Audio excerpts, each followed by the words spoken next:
Mahabubabad camp కార్యాలయంలో లబ్ధిదారులకు ₹1,00,00,000 విలువ చేసే కళ్యాణ లక్ష్మి షాదీ ముబారక్ సీఎం సహాయ నిధి చెక్కులను ఎమ్మెల్యే మురళీ నాయక్ పంపిణీ చేశారు.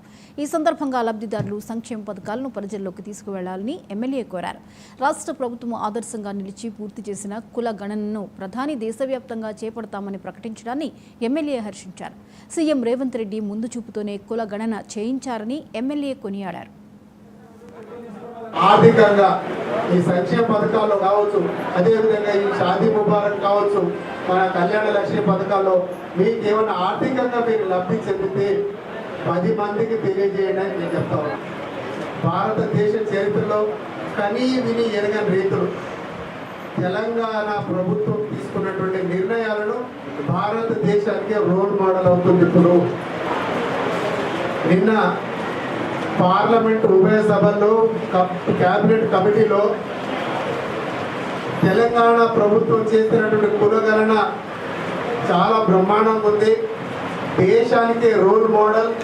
అదేవిధంగా అన్ని రాష్ట్రాల్లో మనం కూడా కులగణన చేపడతామని చెప్పేసి బీజేపీ ప్రభుత్వం ఒక నిర్ణయం తీసుకుంది.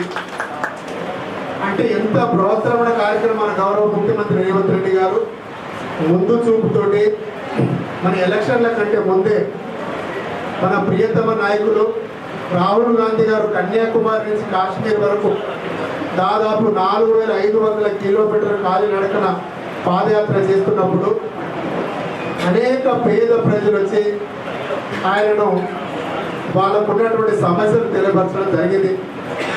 ఆ సమస్యలో ముఖ్యంగా వాళ్ళందరి ఉద్దేశం ఏంటంటే వారికి సంబంధించినటువంటి కులంలో వారికి సరైన స్థానం లేదు, ఆర్థికంగా చితికిపోయినరు, సమాజంలో గౌరవం లేదని ఎప్పుడైతే చెప్పినో కులగణన సర్వే చేసింది, తీసుకెళ్లి దాన్ని డస్ట్బిన్లో పడేసింది. కుల గణనపై